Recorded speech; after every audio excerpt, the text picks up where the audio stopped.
नमस्कार,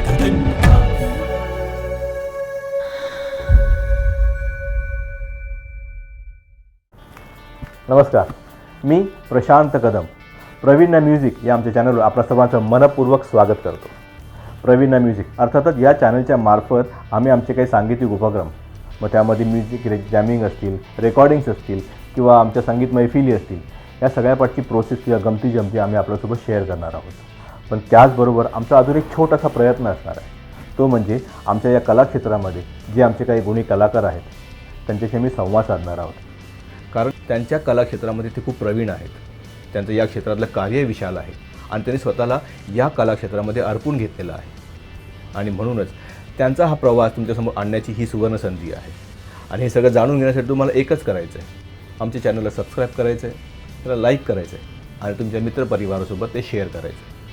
आमच्या आजच्या पहिल्या एपिसोडमध्ये आम्ही सादर करणार आहोत कृपा सिंधू या आमच्या नवीन रिलीज झालेल्या गाण्यापाठच्या गमती जमती. आणि ते जाणून घेण्यासाठी आपण थेट जाऊया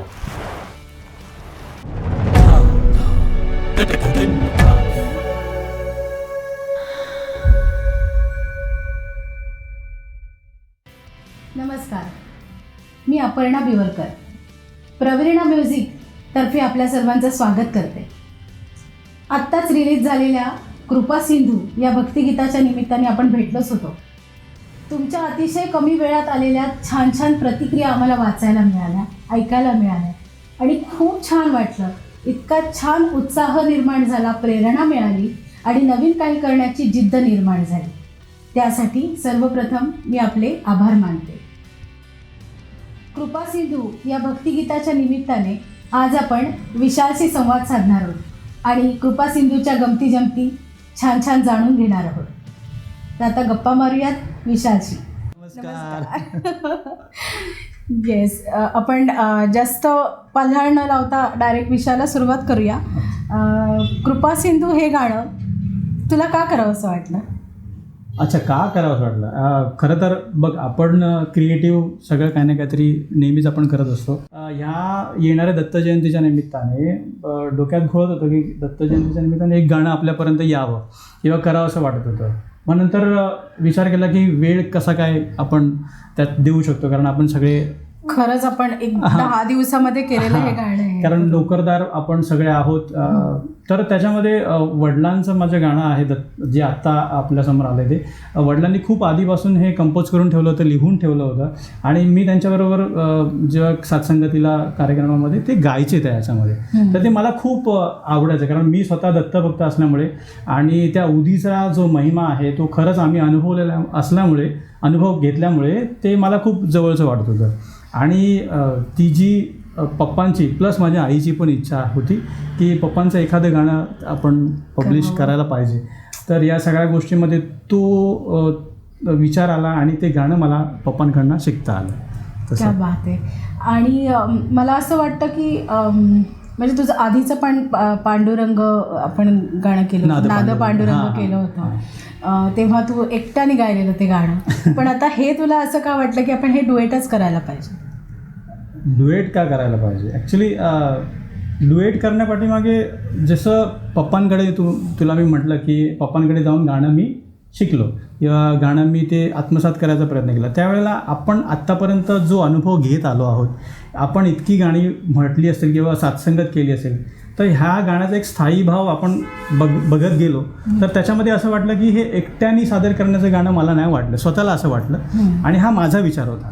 पप्पांना मी जेव्हा मी शिकून घेतलं पप्पांकडनं, त्याच्यानंतर मग मी त्यांना बोललो की कदाचित हे गाणं सोलो नाही होणार, तुम्ही आतापर्यंत सोलो गातात, कारण पप्पा कधी डुएट ह्या असे सादरीकरण केलं नव्हतं. मी कदाचित डुएट करेन. आणि जेव्हा आपण इथे येऊन ज्या वेळेला बसलो आणि त्याची प्रॅक्टिस केली किंवा एकमेकाला लाईन्स आपण गिव्ह अँड टेक केला, त्यावेळेला ते आणखी बहारदार वाटलं. कसं की इन्व्हॉल्वमेंट वाटली त्या गोष्टीमध्ये, एकट्याने सादर करण्यामध्ये आणि डुएट करण्यामध्ये. म्हणजे मला वाटतं की एक साथ प्रतिसाद त्याच्यामध्ये अपेक्षित होता आणि तो खूप छान त्याच्यात साधला गेला. म्हणजे ह्या गाण्यामध्ये मला वाटतं की उदीचं महत्त्व सांगितलं गेलंय आणि ते महत्त्व आपण कोणाला तरी सांगतोय आणि तो जो दुजोरा मिळाला पाहिजे तो ह्या गाण्यामध्ये डुएट केल्यामुळे तो दुजोरा त्याला मिळाला. बरोबर, असं मला वाटतं. अजून एक गंमत तुम्हाला सांगायची म्हणजे आपल्याला सगळ्यांना माहिती आहे का की विशाल हा उत्तम ढोलकी वादक आहे, तबला वादक आहे आणि रिदमिस्ट आहे. सो खूप उत्तम ताल संयोजन अनेक गाण्यांमध्ये त्यांनी केलेले आहे. आणि हे सगळं करत असताना मध्येच गाण्याकडे कसं काय तू वळलास किंवा म्हणजे खूप तुझा आवाज खरंच खूप छान आहे, त्याच्यातल्या अनेक गोष्टी छान आहेत, पण एक रिदमिस्टनी गाण्याकडे वळावं आणि इतकं सुंदर ते गाणं प्रेझेंट करावं आणि खरोखर इतकं सुंदर ते गाणं झालं आहे. तुझा आवाज गोड आला आहे, भावभावना तिथल्या खूप छान आल्या आहेत, सगळ्या गोष्टी खूप छान आल्या आहेत आणि वाटतच नाही की एका रिदमिस्टने हे गायलं आहे. आणि असे आपल्या रिदमिस्ट लोकांमध्ये किंवा मेलडी जे वाजवणे त्याच्यामध्ये बरेचसे असे सिंगर दडलेले आहेत. त्यात मी छोटासा एक थेंब आहे. कारण कसं आहे की जेव्हा आपण साथसंगत करतो आहे तर एक माझ्या वडिलांबरोबर मी लहानपणापासून म्हणजे मी वयाच्या 3.5 वर्षापासून तबल्याला हात लावला. मी वयाचा 3.5 वर्षाचा असतानापासून माझ्या हातामध्ये तबला आहे. तर ते पप्पांनी ते त्यावेळेला ढकललं, वाजव, आणि मग ते साथसंगतीचं अंग आलं आणि ते अंग वळणी पडत केलं. आणि त्यानुसार मग जी गाणी पप्पा गायचे, इतर संगीतकार पण गायचे, ते ऐकून आणि या सगळ्या गोष्टी ऐकण्यामुळे काय आलं की ते संस्कार होत गेले. आणि हा संस्काराचा भाग आहे खरं बघायला गेलं तर. पण विशाल, तू किती सहजतेनं गाता गाता वाजवतोयस. आता आपला एक मला वाटतं आपण एक छोटासा एक स्टार्टिंगचा एक व्हिडिओ केला होता सगळ्यांना एक इंट्रोड्यूस करण्यासाठी की आम्ही गाणं घेऊन येतोय, त्याच्यात सुद्धा तू वाजवता गायलंयस. ही किती कठीण गोष्ट आहे. म्हणजे हार्मोनियम वाजवून गाणं एक वेगळी गोष्ट आहे, ती सहज साध्य आहे, पण तबला वाजवून गाणं म्हणजे खरंच कठीण गोष्ट आहे आणि ती तू अगदी सहजतेने करतो. ही सवय आहे एक प्रकारची. जसं एखाद्या प्रत्येक गायकाला असू दे, वादकाला असू दे, एखादा ठेका असू दे किंवा एखादा राग असेल, तो नेहमी गात असेल तर त्या गोष्टीची एक सवय लागणार आणि ते पटकन चपकल बसतं. तसंही साथसंगत करताना पप्पा जे गात होते ना, तर त्यावेळेला त्यांना कधी कधी कोरस कमी पडायचा किंवा ते मंडळी नसायची. मग त्यावेळेला आपण तयार झालं पाहिजे. मग या गोष्टी पण मी वाजवता थोडंसं पुश केलं स्वतःला. मग ही जी आहे ही सवय लागली. त्याच्यानंतर सद्गुरू श्री भाऊ महाराज जे माझे गुरु आहेत आध्यात्मिक, तर त्यांच्या मार्गदर्शनाखाली मी इतकी वर्ष तिथे सेवा देत होतो.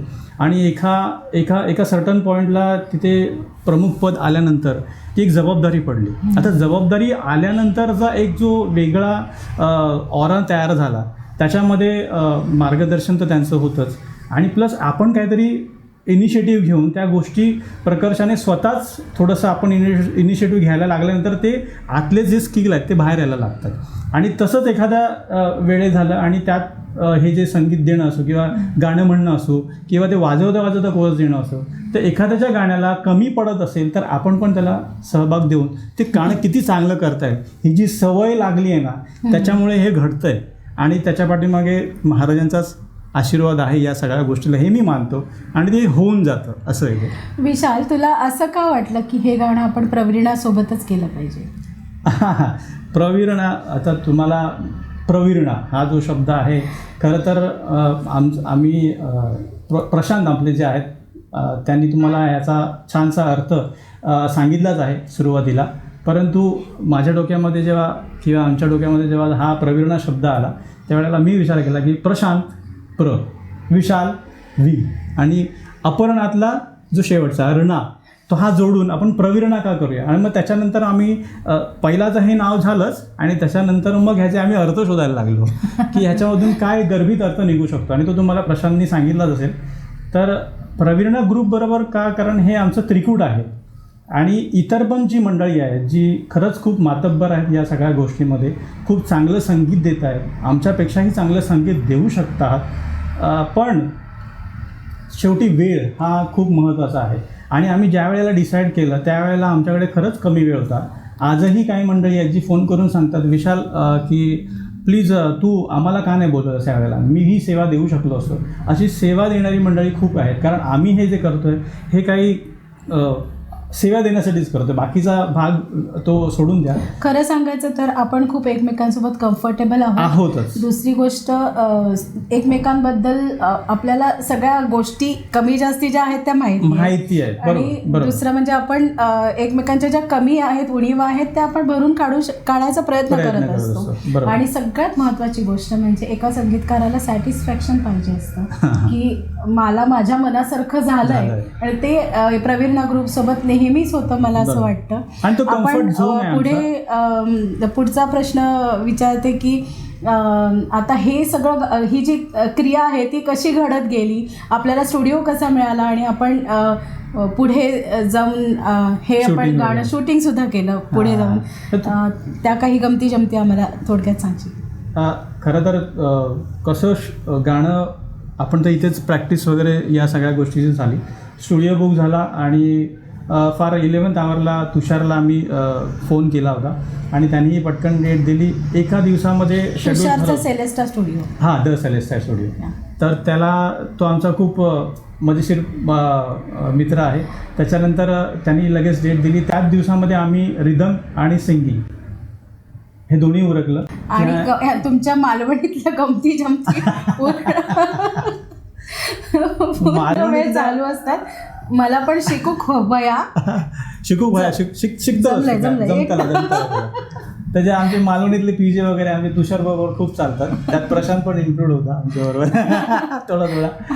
पण त्या गमती जमतीमध्ये आम्ही ते गाणं एक तर रिदम पूर्ण केलं आणि त्याच दिवशी सिंगिंग पूर्ण केलं.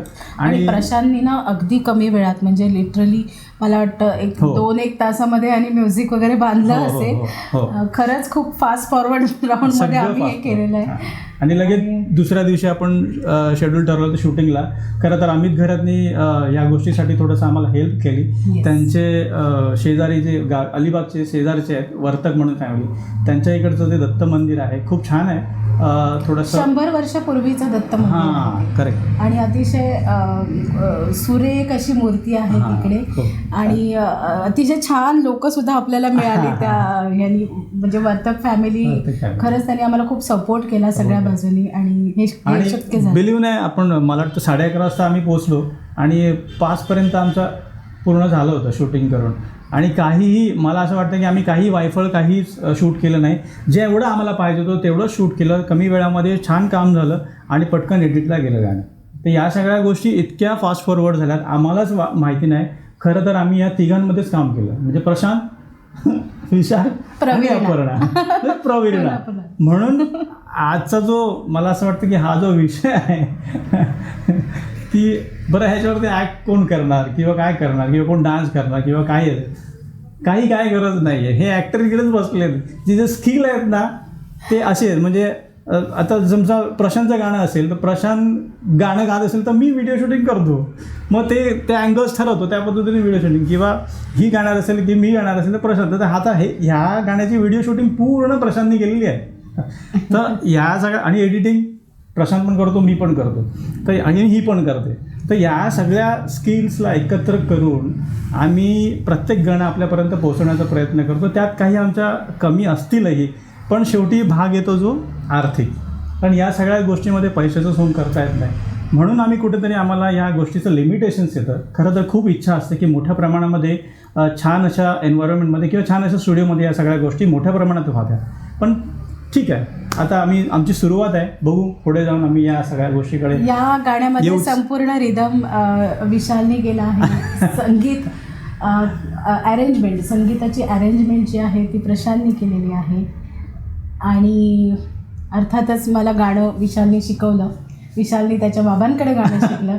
आणि आमचं खरोखर भाग्य आहे की आम्ही जसं म्हणालो होतो की 3 गोष्टी यामध्ये साध्य झाल्या. एक तर देवभक्ती साध्य झाली, ती सेवा, दत्ताची सेवा झाली, संगीताची सेवा झाली, आणि तिसरी गोष्ट पितृसेवा झाली. विशाल, आपण नेहमीच काहीतरी गमती जमती करत असतो. आज आपण रॅपिड फायर राऊंड करणार आहोत. रॅपिड फायर म्हणजे मी तुला 5 प्रश्न विचारणार आणि त्याचं लगेच उत्तर द्यायचं. 5 सेकंदाच्या आत उत्तर आहे. ओके, ठीक आहे. येस. पहिला प्रश्न तुझा, पखवाज की ढोलकी? Taking time. लगेच असं नाही, लगेच उत्तर द्यायचं. ओके. रेकॉर्डिंग की live performance? Live performance. Folk music की Bollywood music? Folk music. Okay. प्रवीणामध्ये प्रशांत की अपर्णा? दोघंही, कारण आता आम्ही एकत्र आलेलो आहोत. डिप्लोमॅटिक नाही, एकच आन्सर दे. प्रशांत जो आहे हा अपर्णाच्या आधी एवढा भेटलेला वेळच आहे नाहीये, रॅपिड आणि राऊंड चालू आहे. अपर्णा ही त्याच्यानंतर जे इंजिन लागलेलं आहे ना त्यामुळे अपर्णा. Not satisfied answer. आणि आता लास्ट महत्वाचा प्रश्न, हां मी कशी दिसते? माझ्यापेक्षा सुंदर दिसते ते. तुझ्यापेक्षा आता सुंदर कोणाशी कंपॅरिझन करतोय? आता माझे प्रश्न जर उत्तर दिलेस तर माझ्याकडनं एक रॅपिड बरं तुझ्याकडे. सरप्राईज. हां हां तर म्हणजे शास्त्रीय की हे semi classical? Semi classical. Semi classical, okay. आणि अर्थातच रेकॉर्डिंग की लाईव्ह परफॉर्मन्स? Live performance. पुढे गेल्यानंतर आता पुन्हा तोच प्रश्न की प्रशांत की विशाल? आता इतका अवघड प्रश्न नाही आता. विचारायचा. विशाल सोबत असणारा प्रशांत. अच्छा, क्या बात आहे, क्या बात आहे. विशाल, तुझ्यासोबत खूप छान गप्पा झाल्या आज, खूप मजा हो. आली. असंच आपण वेगवेगळ्या विषयांवर दर एपिसोडला भेटणार आहोत. प्रवीणासोबत कायम जोडलेले राहा. नवीन विषय, नवीन सांगीतिक विषय आणि वेगवेगळ्या लोकांशी संवाद साधायचा आम्ही प्रयत्न करणार. तर आमच्यासोबत कायम जोडलेले राहा. आणि या चॅनलला सबस्क्राईब करा, लाईक करा आणि शेअर करा. धन्यवाद. लवकरच भेटूया. येस.